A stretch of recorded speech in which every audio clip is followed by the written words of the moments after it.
오늘 주 앞에 예배로 모이신 여러분에게 그리스도의 은혜와 평강이 충만하기를 축복합니다.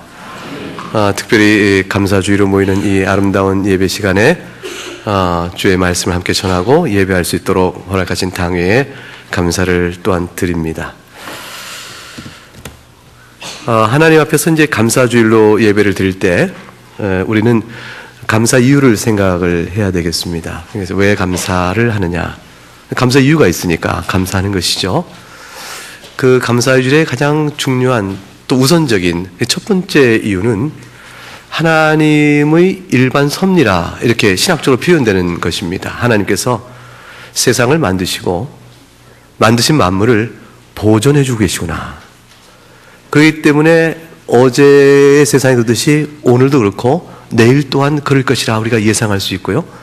그런 가운데 하나님이 그러한 일반적 섭리를 통해서 세상을 보존하시면서 계절의 순환과 그걸 통해서 우리가 먹고 살 수 있고 또 쉼을 얻을 수 있도록 다양한 환경들을 이끌어 주셨어요.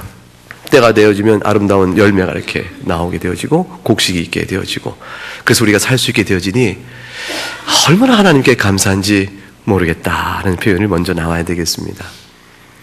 그러니까 만일 이와 같은 하나님 만드신 창조의 질서가 하나님의 선한 뜻에 의해서 유지되고 보존되지 않으면, 보존되고 유지되지 않으면 우리의 삶이 어떻게 되겠습니까? 한순간에 무너지지 않겠습니까? 그런 가운데 하나님이 우리를 사랑하시고 이끌어 주시는구나. 그걸 감사하게 됩니다. 특별히 추수감사절에는 우리가 육신의 양식을 주신 것과 관련해서 하나님께 감사를 드리게 되어지죠. 그렇기 때문에 이와 같은 감사를 드릴 때 첫 번째 떠오르는 감사의 이유는 하나님의 일반 섭리, 곧 만물을 보존하고 유지시켜주는 하나님의 손길, 그를 생각을 해야 됩니다. 예컨대 이와 같은 찬양은 성경 곳곳에 있는데 시편 104편을 한번 볼까요? 구약성경 시편 104편. 여러분 가진 성경 878쪽 어간입니다. 878쪽 어간에 있는 시편 104편 10절부터 15절 말씀, 10절부터 15절까지 말씀 우리 한 절씩 나누어서 읽겠습니다. 제가 먼저 시작합니다. 여호와께서 샘을 골짜기에서 솟아나게 하시고 산 사이에 흐르게 하사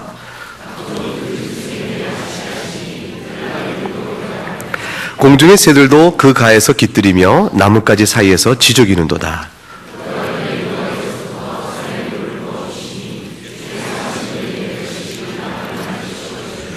그가 가축을 위한 풀과 사람을 위한 채소를 자라게 하시며 땅에서 먹을 것이 나게 하셔서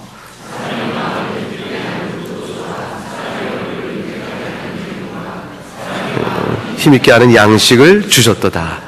하나님의 일반적 섭리에 따른 자연 질서를 보존하고 유지하시면서 생명체들 이렇게 돌보시는 하나님의 창조주로서의 큰 선함이 이렇게 찬양되고 있습니다. 이것이 우리가 사실 가을이 되어지면서 이 밭의 모든 또 논의 모든 곡식들이 여물고 추수 다 하고 하는 이런 일련의 과정들, 열매를 얻는 과정들을 보면서 이 사실을 우리가 찬송하지 않을 수가 없죠. 27절과 28절 볼까요? 27절부터 29절 세 절 말씀 한번 같이 읽어보죠. 이것들은 다 주께서 때를 따라 먹을 것을 주시기를 바라나이다. 주께서 주신즉 그들이 받으며 주께서 손을 펴신즉 그들이 좋은 것으로 만족하다가 주께서 낯을 숨기신즉 그들이 떨고 주께서 그들의 호흡을 거두신즉 그들이 죽어 먼지로 돌아가나이다. 하나님께 정하신 세상을 가만히 보니까 낳고 죽고 하는 이러한 생명체의 모든 변화의 과정들이 있는데 그 모든 과정이 살아가는 동안에 주께서 때를 따라 먹을 걸 주시기를 바라며 산다. 이 피조물의 마땅한 처지를 생각하는 거예요. 이 아주 중요한 신앙 고백적인 고백이 있죠. 우리가 살면서 세상에 하나님 아는 사람은 그렇게 생각하는 거 아니겠어요? 내가 사는 것이 아니라 하나님이 주시는 대로 사는 거야. 그 고백을 할 때 일단 큰 원칙은 피조물 대면의 연약성을 고백하는 겁니다. 피조물은 왜 피조물이냐면 스스로 생명을 만들어내거나 가지고 있는 자가 아니라는 것이죠. 다 있다가 없어지는 존재에 불과하고, 어떤 피조물도 없으면 절대로 안 되는 피조물은 없어요. 없어도 그만인 피조물들이에요. 있다가 사라질 것들이에요. 우리가 그렇다라는 사실을 인정하는 것, 이것이 하나님 앞에서 나아가는 감사의 첫 번째 조건이 됩니다. 이건 신앙입니다. 이 신앙을 갖는다는 것이 쉬운 것 같지만 쉽지가 않아요. 그저 있는 것 같으려니 생각하고 창조주에 대한 감사 찬송을 돌려드리지 않아요. 여러분, 믿음이 있다는 말의 뜻이 도대체 뭐냐라는 것입니다. 그것은 찬송을 하느냐, 감사를 하느냐, 그것이 그 사람이 믿음이 있느냐를 결정해줘요. 그러니까 하나님의 계시당을 안다는 지식이 그 사람의 신앙을 있다 없다를 결정해주는 결정적인 안에 근거가 못 됩니다. 하나님 계시는 걸 알아야 신앙이 있지. 물론 조건이에요. 하나님 계시는 걸 알아야 신앙이 있는 거죠. 근데 그것만으로는 턱없이 부족합니다. 그 다음에 또 뭘 알아야 되냐면, 그 계신 하나님께서 세상을 만드셨다, 창조에 대한 고백을 해야 됩니다. 물론 그래야 됩니다. 근데 그것까지도 부족해요. 그 창조된 하나님께서 만든 만물을 보존하시고 유지시킨다, 그것도 믿어야 합니다. 그것도 믿지만 그래도 그것과 신앙이 아직 충분치 않습니다. 그럼 그 다음에 필요한 신앙은 뭐냐면, 그러므로 우리는 나의 형편이 어떠하든지 하나님께 마땅히 창조된 하나님께 영광과 찬송을 돌려야 합니다. 이 사실 동의해야 비로소 신앙이 있다 얘기할 수 있어요. 이거를 뒤집어 얘기하면, 그래, 하나님이 만드셨지 세상을, 하나님이 이 세상을 다스리고 계시지, 그래 나도 그거 알아. 그러면 하나님께 도무지 감사드릴 수 없다고. 왜? 내 처지가 보라, 하나님께 감사를 드릴 수 있겠어? 어지간해야 하나님께 감사를 드리지. 난 하나님께 감사드릴 수 없다고. 자신의 처지, 자신의 주관적 형편, 그것을 들이들어서 창조주 하나님의 권능과 그의 통치에 대한, 조름에 대한, 그 높으심에 대한 피조물이 마땅히 감사를 해야 한다는 사실을 부정해버리면 그는 신앙이 없는 거예요. 신앙 이해가 비뚤어진 거예요. 어떤 면에서요? 하나님은 우리의 형편에 따라 판단받으시는 도구나 수단이 아니에요. 이거 쓸모가 없네, 효력이 떨어졌어, 기대했던 효과가 안 나, 버려보자. 우리가 어떤 기계를 가지고 작동할 때는 어떤 장치나 기계를 통해서 얻고자 하는 효과를 기억하잖아요. 그런데 그 효과가 잘 안 나면 망가졌다, 쓸모가 없다, 버려라, 그렇게 되는 거 아니겠어요? 하나님을 믿는 이유가 도대체 뭔가?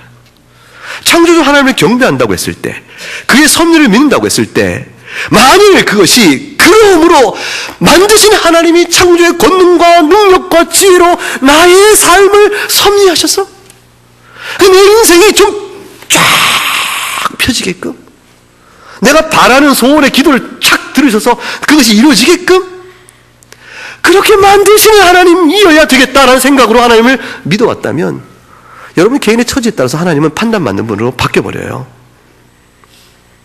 작년에 하나님은 어땠습니까? 괜찮은 분이었어요.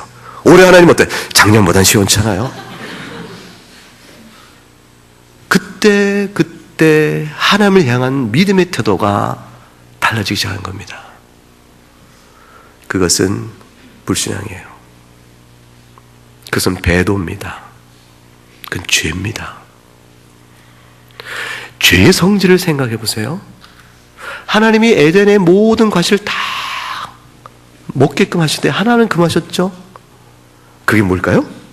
선악을 알게 한 나무의 과실이었어요. 그게 보기에도 딱 입맛이 떨어질 만큼 흉했나요? 그거 먹으려면 그거 왜 먹어? 싶게끔 그거. 내가 다른 거 나무도 그건 안 먹겠다. 쉽게 그 나무가 좀 그랬나요? 아니죠. 유혹을 받은 하와의 표현 속에 담겨있는 표현이 어느 정도 사실을 반영한다고 치면, 욕망 때문에 부풀려지긴 했겠지만, 뭐냐면 보암직하고 먹음직하고 탐스러웠다 했어요.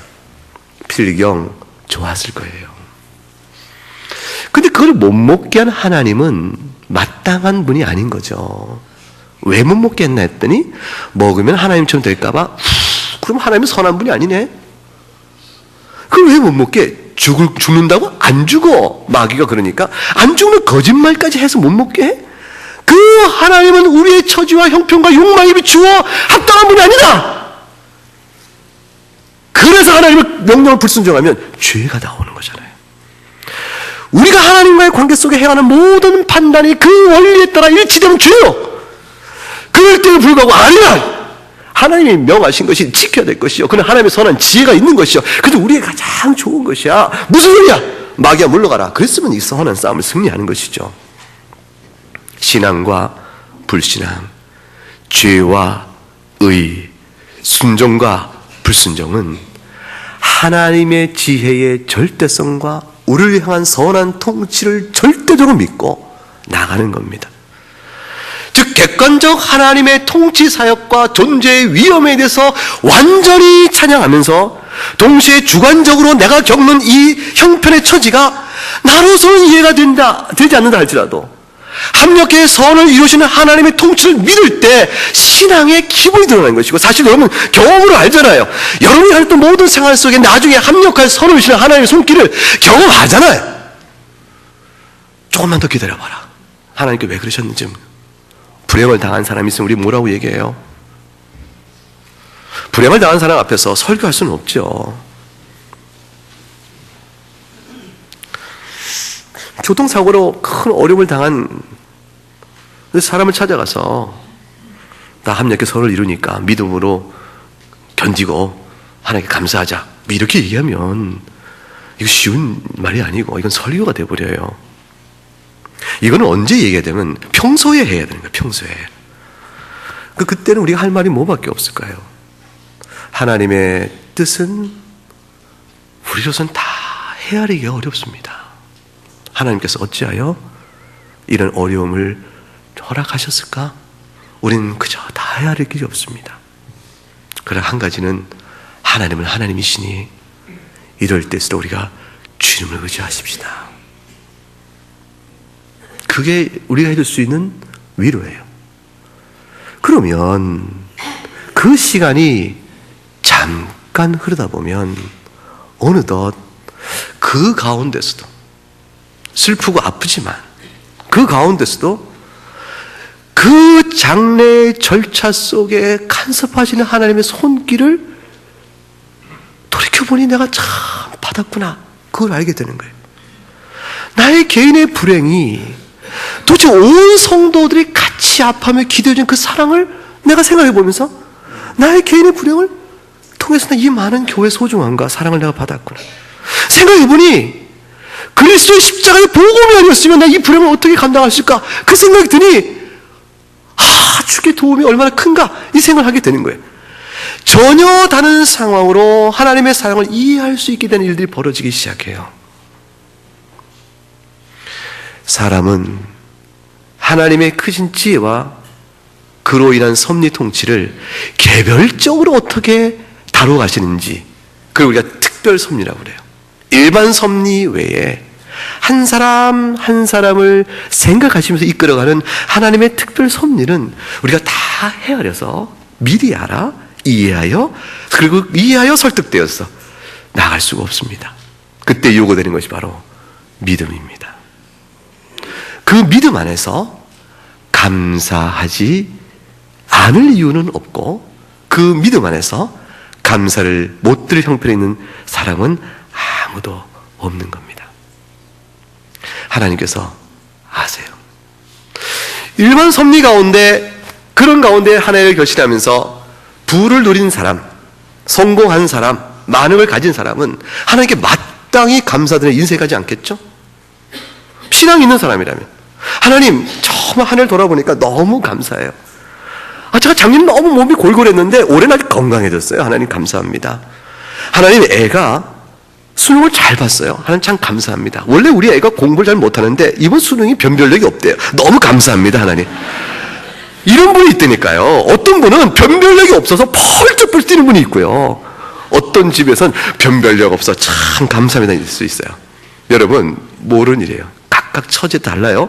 어떤 분은 그래서 올 한 해 동안 하나님이 가정해 주신 평화로 인해서 참 감사합니다.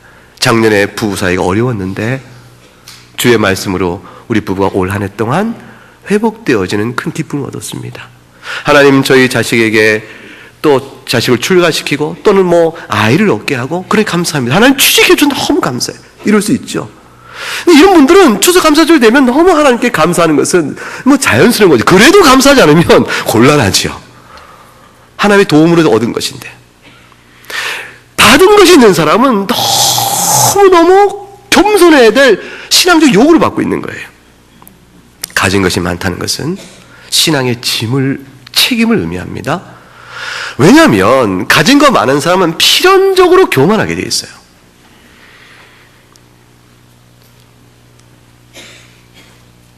세상에서 내놓을 만한 어떤 위치에 이르렀는데 하나님 앞에서 겸손한 마음을 못 가지면 그건 갖지 못한 것보다 못하죠. 사람은 참 연약해서 약간의 재물만 더 생겨도 어깨가 이렇게 쫙 펴지고 없는 사람과 조금 이렇게 달라지고 그렇게 됩니다.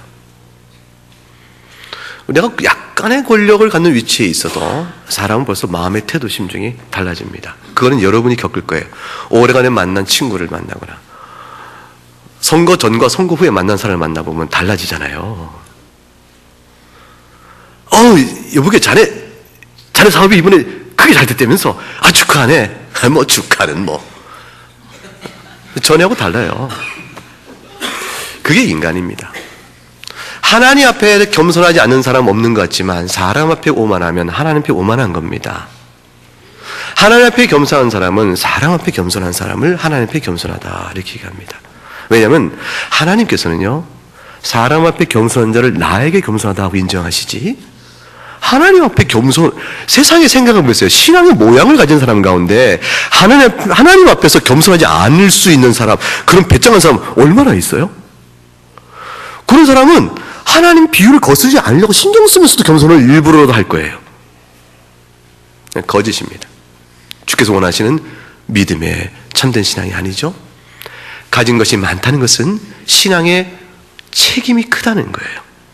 그만큼 말씀과 성령 안에서 자기의 심령을 다스리는 은혜를 구해야만 세상에 가진 많은 것들을 짊어지고 나갈 수 있는 성도로서의 합당한 내면적 또는 외적인 심령과 행위를 가늠할 수 있습니다. 오직하면 교회에서 금가락지 낀 사람, 의복 좋은 사람 오면 여기 앉으시오 그러고 가난한 사람은 저기 앉으라고 그런다고 야고보 사도가 말했겠어요. 교회 안에서도 그런데 하물며 우리의 부패한 심령에 그냥 드러나면 그거 볼 것도 없지요. 우리는 하나님 보시기에 형편없는 사람들이거든요. 그걸 인정해야 합니다. 그러므로 가진 것이 있을 때는 하나님 이건 제가 감당할 수 없는 건데 어째 이 은혜를 주셨나요? 이 은혜를 받고 나니 이 은혜를 받지 못해서 이것으로 제가 가진 모든 것이 없는 사람들의 아픔과 그들의 고통도 제가 삼가 자꾸 생각하게 됩니다. 이 마음이 감사를 드리는 가진 것이 있는 사람의 태도여야 됩니다. 반대로 결손과 결핍이 있는 사람은 어떨까요? 올 한 해를 생각해 보니까 너무 힘든 일이 많았어요. 전에 달리 건강을 잃어버린 일이 있고, 전에 달리 가정에 어려움이 생겼고, 전에 달리 자식이 되게 속썩였고, 사업도 어려웠어요. 취업은 계속 안 돼요. 이런 일들을 우리가 다 겪고 있잖아요. 이런 겪고 있을 때 우리가 이 감사절을 만날 때는 도대체 어떻게 하죠? 하나님께 감사할 수 있어요? 너무 힘들잖아요. 감사절에 감사 이유가 많다고 웃는 사람 보면 속상하고 하나님이 원망스럽고 마음에 어려울 수가 있습니다. 그래서 묻습니다. 여러분의 형편과 처지에 어려움과 결핍과 고통과 아픔이 있다면 감사절에 여러분은 어떻게 해야 될까요? 감사를 해야 할까요? 아니면 거절해야 될까요? 신앙적 답은 너무나 분명하겠죠? 답은 뭘까요? 감사해야 합니다. 문제는 실존적으로, 신앙 실존상 우리 이걸 어떻게 감당할 수 있냐 그 말이에요. 어떻게 감당할 수 있느냐. 답은 알겠는데 마음은 안 된다. 그럴 수 있지 않겠냐. 하나님께서 오늘 본문 로마서 8장 35절에 이렇게 얘기하세요. 자, 본문을 볼까요?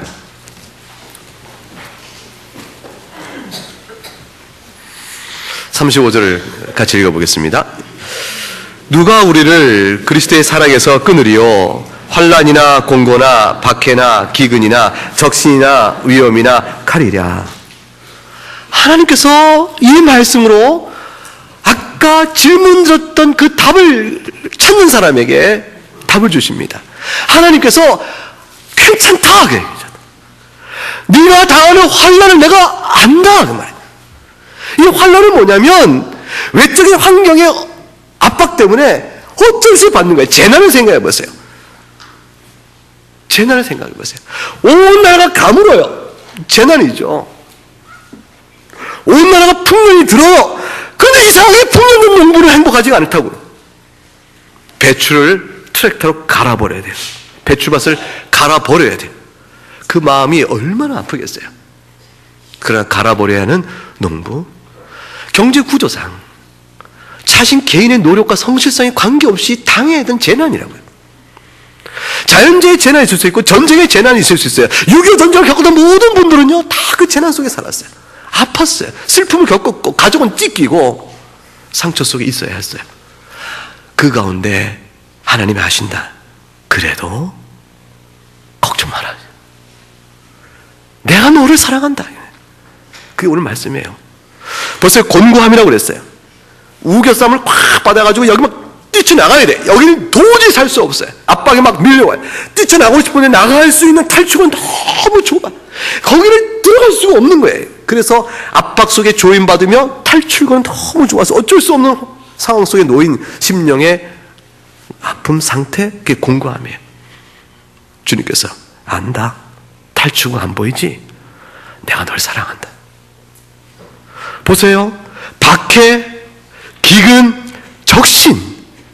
빈손으로 왔다가 빈손하는 인생이 나지만 사는 동안에 빈손이면 어떻게 살아요? 그런데 하나님께서 그때도 내가 너를 사랑한다.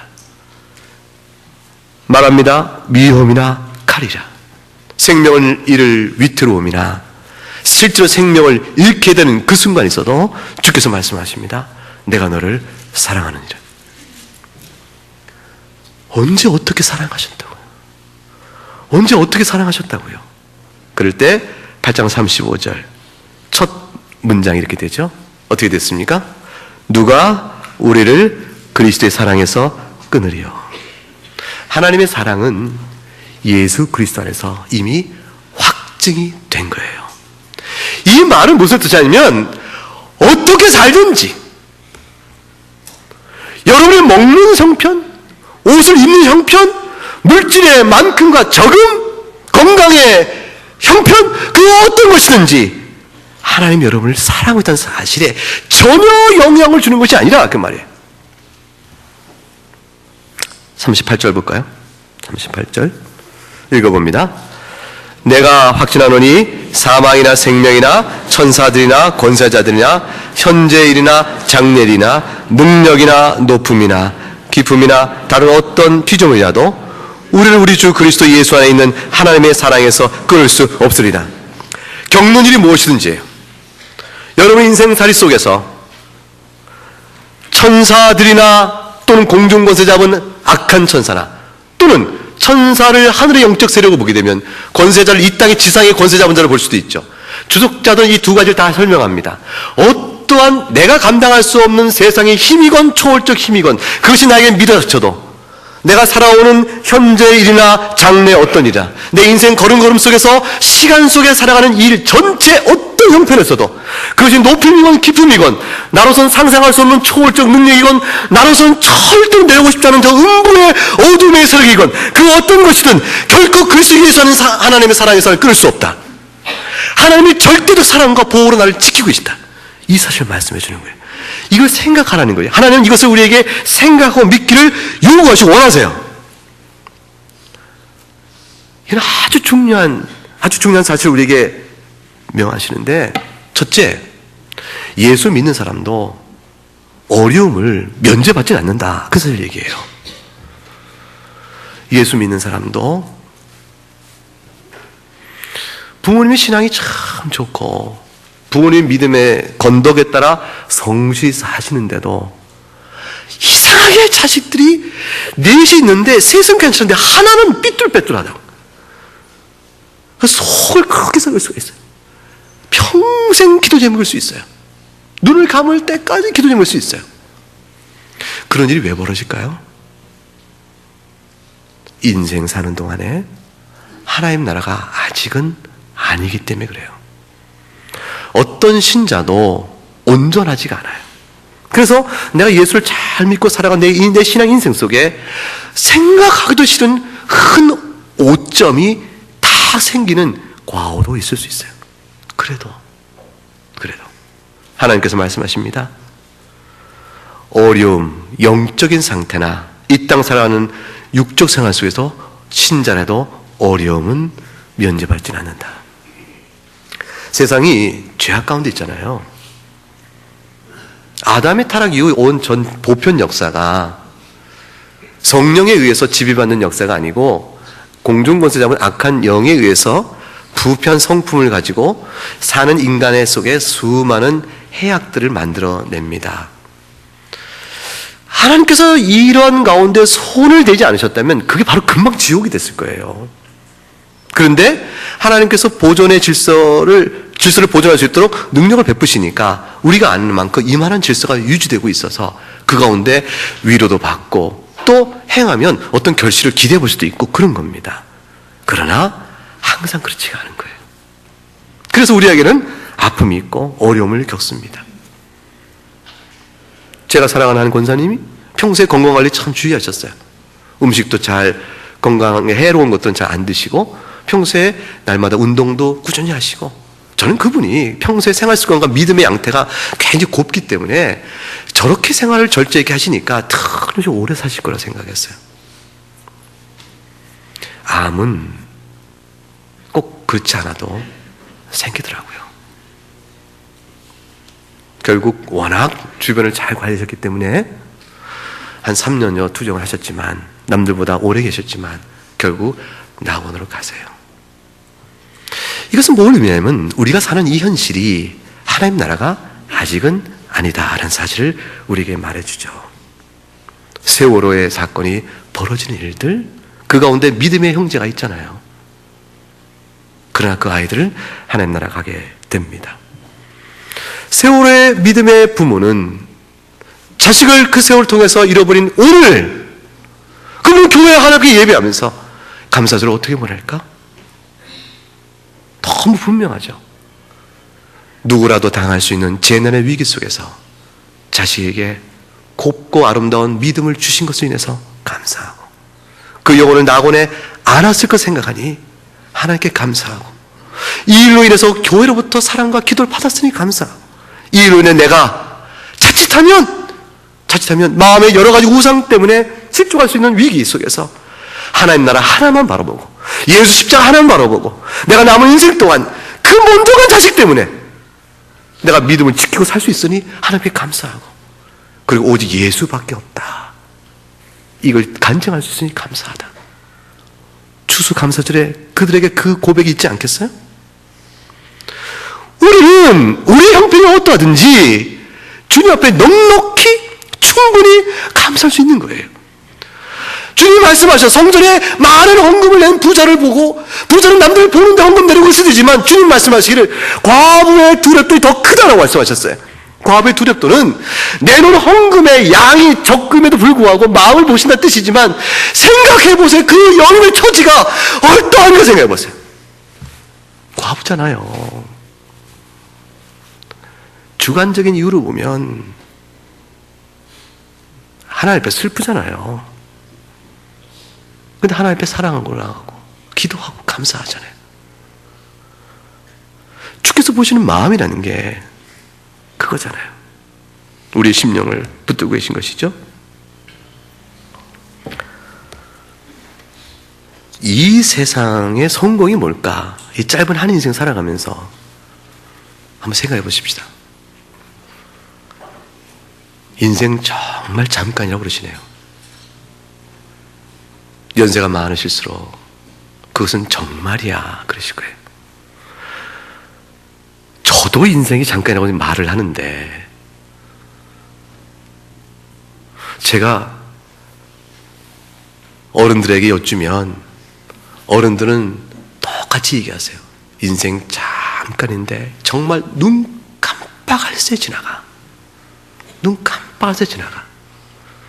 그래서 여쭙죠. 그러니까 건강하게 오래오래 사시면 좋겠습니다 할 때, 그건 좋은 일이지. 그거 싫어하는 어른들은 없어요. 건강하게 오래오래 사는 것. 그런데 그때 한번 물어보세요. 20대로 돌아가시면 어때요? 20대도 다시 인생을 살라고? 가만히 있어봐. 그건 싫어. 30대는 아니야, 그것도 싫어. 한번 사는 거로 좋게. 지금 주 안에서 함께 사는 인생이면 돼. 뭘 뜻하죠? 인생이 간단치 않다는 거죠. 인생이 그렇게 태평양 평온한 바다만을 가는 게 아니라는 거죠. 집어삼키는 파도와 싸워서 하나님 저 죽어요! 그렇게 기도하는 시절이 있었잖아요. 하루 이틀 문제가 아니고 한 달, 두 달이 아니고 여러 해. 어쩌면 아직도 싸워야 할 파도가 남아있기도 하고요. 그래도 인생이 성공한 인생이냐 물어본다면 답을 어디서 찾아야 되냐면, 내가 하나님께서 내게 베푸신 그리스도 예수 안에 베푸신 그 사랑에서 내가 떠남이 없다. 내가 그걸 믿는다. 그 사랑을 고백해. 그 사랑 안에 있는 믿음의 줄기가 내 인생을 성공으로 살았다. 그걸 확증해주는 유일하며 절대적인 척도예요. 그겁니다. 세상은 하나님을 잘 믿어서 어려운 문제 해결해라. 그러면 너희 믿는 하나님이 영험한 줄 알겠다. 그렇게 얘기합니다. 마귀는 역경과 고난을 당하면 그 하나님 무능하네, 아니면 자네 사랑하지 않는 거야, 떠나! 그렇게 얘기하는 거죠. 세상에 성공을 주는 신이야 진짜 신이다. 세상에 성공을 주지 못하는 신은 거짓 신이다. 세상은 그렇게 말합니다. 죄는 그렇게 말합니다. 우리 하나님이 그런 분 아니잖아요. 성경은 우리에게 하나님 사랑을 그렇게 가르칩니다. 어떤 역경과 고난을 통해서도 하나님이 여러분을 사랑하심을 절대로 놓치지 마세요. 그 사랑의 증거를 어떻게 합니까? 그리스도 예수 안에서 주께서 나타내 보이셨습니다. 마음의 우상을 버리고 그리스도 예수의 은혜를 깊이 깨닫고 하나님의 높으심과 그의 진귀한 지혜를 찬양하면서 잠잠히 하나님 내 인생을 이끌어가는 손길에 자신을 의탁하며 감사로 사세요. 그것이 여러분이 갖고 있는 오늘의 형편이 부하든 피나든 그 지혜 가운데 나에게 드려준 손길인 줄 알고 그 앞에 감사할 인생은 그 순간의 끝이 나도 하나님 앞에서는 성공한 인생이 되는 겁니다. 모든 자식이 다 1%면 얼마나 좋겠어요. 세상에서. 세상에 1%에 속한 만큼 잘 나가는 사람이면 어떻겠어요? 세상에 그렇지 않습니다. 1%는 100명 중에 하나인 거예요. 하나님이 그거로 인생의 성공 여부와 나를 믿는 모든 내 백성들에게 복을 주신다라는 복의 개념을 약속하신 것이 아닙니다. 환난 가운데도 담당할 힘을 주시고 이겨나갈 믿음을 주시는 하나님의 능력이지만, 그 사도 바울이 그랬잖아요. 내가 약한 자 갈 때 오히려 더 강해진다. 추수감사절의 유래를 아시죠? 이거는 영국의 청교도가 국교도의 핍박을 받으니까 신앙적인 자유를 위해서 피신을 해요. 일부가 피신하면서 네덜란드로 갑니다.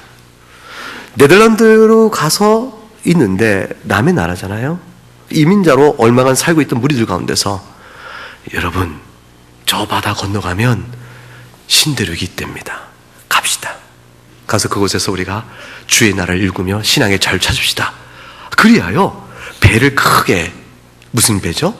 메이 플라워. 그거를 큰 배를 하나 마련해서 그걸 타고 배 한 20명, 102명인가요? 그 정도가 갑니다. 그 가운데는 아버지만 갔겠어요? 가족이 다 태워서 가자. 아빠 어디 가요?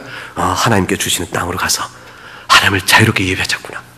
신앙의 이상을 찾아서 가요. 대서양 건너는 가운데 수많은 파도와 어려움 가운데서 도착하니까 46명 내 7명이 이미 세상을 떠난 상태로 배에서 내리게 됩니다. 결국 50여 명만 그곳의 땅에 무사히 도착하게 되는 거예요. 그 종자를 뿌리고 이제 어떻게 열매를 거둬서 먹고 살아야 되지 않겠어요? 근데 토양이 이 종자하고 맞진 않아서 그냥 다 비실비실 죽는 거예요. 농사가 안 되는 거예요. 다 굶어 죽게 생긴 거죠.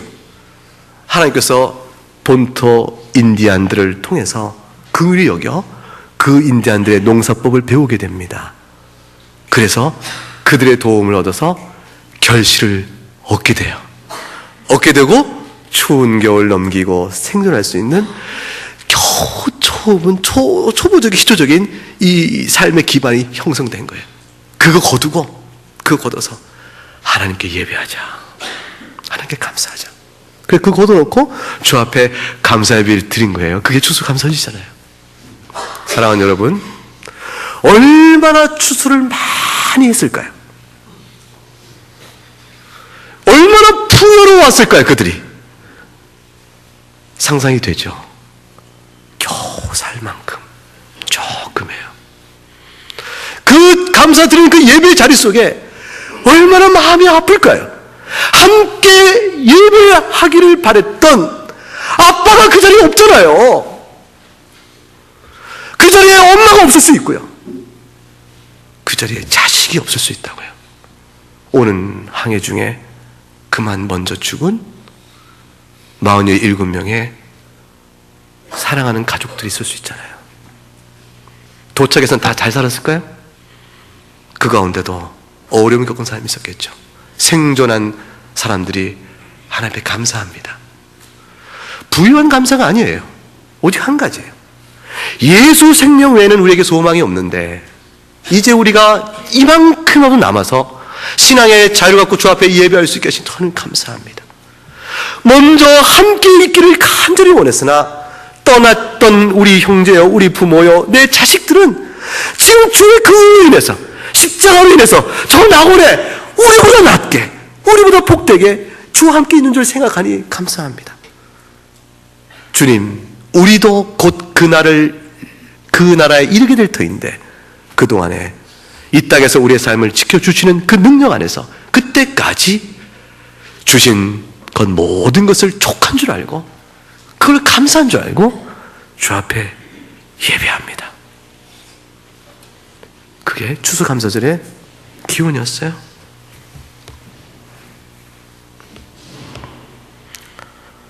사랑하는 여러분, 인생의 성공은 그리스도 안에 있는 거예요. 이 땅에 살면서 수능을 좀 못 봐도 취업이 잘 안 돼도 물질 여유가 좀 없어도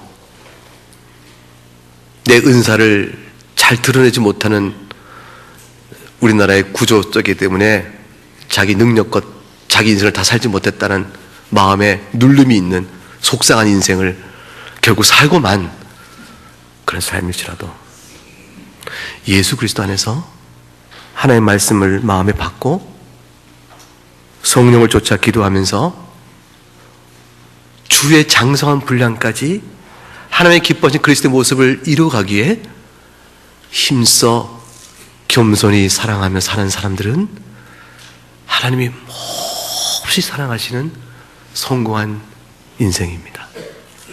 그 인생을 사는 사람들은 그가 과부일지라도 두렙돈이라도 주 앞에 드리는 감사를 들 수 있고, 그가 혹 솔로몬처럼 왕이 된다 할지라도 실족하는 죄를 범치 않을 수 있는 참된 하나님의 사역을 볼 수가 있죠. 얼마나 하나님 우리를 사랑하시는가. 오늘 본문 속에 32절에 그 사실을 이렇게 선언적으로 말씀하세요. 32절, 자기 아들을 아끼지 아니하시고 우리에게 모든 사람을 내어주셨지 않은가? 걱정 마라 이거예요. 33, 34절, 하나님이 택하신 자들을 누가 고발하리요? 하나님이 택하신 자들이 아니냐 너희는? 의롭다 하시니 하나님이시니 하나님이 자기 아들을 값을 주고 우리 의롭다 하지 않았느냐? 너희가 그렇지 않냐? 그러니 정죄? 아니야. 오히려 그리스도 예수께서 하나님 우편에서 계셔서 너를 위하여 간구하신다고. 여러분, 예수님이 우리를 위해 간구하시면 그 간구하신 은혜가 얼마나 큰 일인지는 생각해 보세요. 여러분, 예수님의 이 간구에 보호하신 중보의 확실성과 이 안정성과 이 보장성은요, 절대적이에요. 동생이 뭘 잘못해가지고 막 걱정을 해요. 아빠, 엄마 또 혼나겠다. 그때 형이 탁 나서 얘기합니다. 예, 걱정하지 마. 내가 엄마 아빠한테 잘 얘기해 줄게. 정말 형 그렇게 해줄 거야? 너무 고마워. 정말 그렇게 해줘? 야, 형이 그렇게 해주니까 나 좋다, 됐다. 살았어. 그런데 조금 있다 보니까, 근데 형이 아무리 그래도 엄마가 아빠가 형 말 안 들어주면 난 어떻게 나 야단맞는 거잖아. 했더니, 자식 걱정하지 마. 내가 잘 말해준다니까. 그래? 됐다. 또 놀아. 또 마음에 걱정이 돼. 형, 근데 엄마 아빠 말 안 들으면 어떡하지? 형 말을 안 들어주면 어떡하지? 걱정하지 마. 여러분, 예수 그리스도께서 우리의 허물을 덮어 가려 주시면서 하나님 앞에서 지금도 우리의 간구하심은 지금 이렇게 동생이 형이 해준다니까 좋았다가 그럼 형 말을 안 들어주면 어떡하지? 이런 식의 간구가 아니에요. 예수님께서 그리스도 안에 있는 여러분들의 허물을 가리우는 그 간구의 중보는 하나님 아버지께 빌고 부탁해서 하나님의 마음을 잘 부드럽게 하나님 그렇게 도와주세요 이렇게 해서 얻는 중보가 아니고 하나님 아버지께서 내게 주신 이 자를 위하여 내가 피 흘려 그의 모든 허물을 가리웠고 율법의 의에 순종하여 나의 모든 공로를 저의 것으로 삼았으니 이제 하나님께서는 저를 정죄하실 수 없으며 저를 끝까지 사랑하시 마땅합니다 라고 말하는 일종의 권리주장이에요. 그래서 우리를 위한 그리스도의 중보는 절대적입니다. 법적 권리로 주장해서 받아내시는 것이지 주님께서 나를 보고 저자를 좀 이쁘게 해주시오 라고 말하는 달래는 일이 아닙니다. 그러니 신자가 한평생 산다고 생각했을 때 어찌 살건 우리 형편이 어찌 되건 한 인생 속에 절대적 소망이 도대체 뭐냐는 거예요. 예수 그분 외에 어디에 둘고? 이 기쁨과 이 자랑과 이 하나님 안에서 살아가는 이 행복감 때문에 여러분 안에 눌려지는 삶의 여러 형편으로 인한 그 속상과 절망과 낙심도 견뎌낼 수 있어야겠어요. 힘들어요. 왜 안 아파요? 왜 안 울고 싶어요? 주님 앞에서 울고 그것 때문에 무너지지 말라 그 말이죠. 잘된 일로 인해서 교만하지 마세요. 받을 자격에서 받은 사람은 없어요. 내가 노력해서 얻은 성공인데 노력 없이 얻지 못하겠죠. 그러나 노력하는 모든 사람이 같은 결과를 얻지 않는 사실은 하나님의 선물인 줄 알아야 합니다. 우리 인생은 그런 것입니다. 자, 시편 104편에 있는 몇 절을 보면서 오늘 말씀을 읽고 정돈하겠습니다. 시편 104편 아까 살폈던 본문의 31절 말씀 읽겠습니다. 여호와의 영광이 영원히 계속할지며 여호와는 자신께서 행하신 일들로 말미암아 즐거워하시리로다. 이것이 우리의 찬양이 되어야 합니다. 영원히입니다. 주께서 행하시는 일입니다. 역사 속에 벌어지는 모든 일이요 내 개인 인생에 이루어지는 모든 일들로 말미암아 하나님은 즐거워하시고 찬송을 받으실 마땅한 분입니다. 33절과 34절 내가 평생토록 여호와께 노래하며 내가 살아있는 동안 내 하나님을 찬양하리로다. 나의 기도를 기쁘게 여기시기를 바라나니 나는 여호와를 말미암아 즐거워하리로다. 내가 평생토록 동그라미고 살아있는 동안에 줄치면 평생토록 살아있는 동안에 겪는 수많은 일들이 하나님이 행하신 일이오되 내가 그것을 노래하고 찬양하겠습니다. 내가 주 앞에 엎드려 기도할 것이로되 그 기도를 주께서 기쁘게 여기시기를 내가 바라니 내가 오직 하나님을 인하여 즐거워하겠습니다. 왜냐하면 35절 마지막 날에 악인은 심판하시고 의인은 두루 세울 그날을 바라보며 그리스도 안에 있는 자의 행복을 내가 알기 때문입니다. 35절 읽어보죠. 죄인들을 땅에서 소멸하시며 악인들을 다시 잊지 못하게 하시려다. 내 영혼아 여호와를 송축하라. 할렐루야. 들은 바 믿음의 말씀이 여러분 개인의 형편이 어떠하든지 은혜가 되어져서 주를 송축하시는 여러분, 감사하시는 여러분이 될 수 있기를 주의 이름으로 축복합니다. 기도하겠습니다. 하나님 아버지, 이와 같이 올해도 어김없이 가을의 추수를 주시고 우리 가운데 연약한 육체가 먹고 살 수 있도록 형편을 이끌어 주시는 아름다운 섭리의 통치를 이루시니 감사옵나이다. 돌아보건대 우리 교우